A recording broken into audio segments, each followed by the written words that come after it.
I absolutely love these shelves behind me. They are so versatile, and you can use these in the kitchen, the office, and the garage, and I just love it.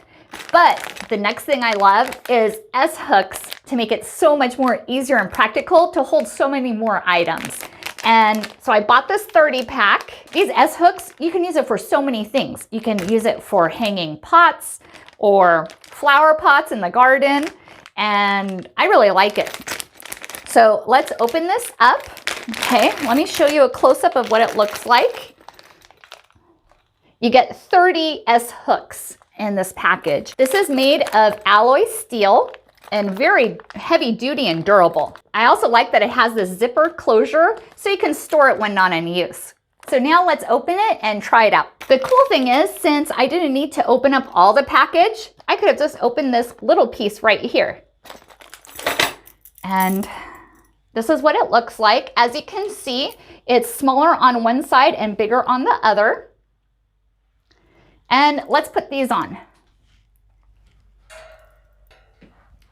Perfect.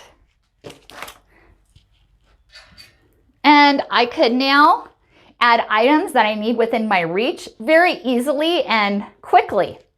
And I can also remove them. Perfect. So, hope you found this video helpful.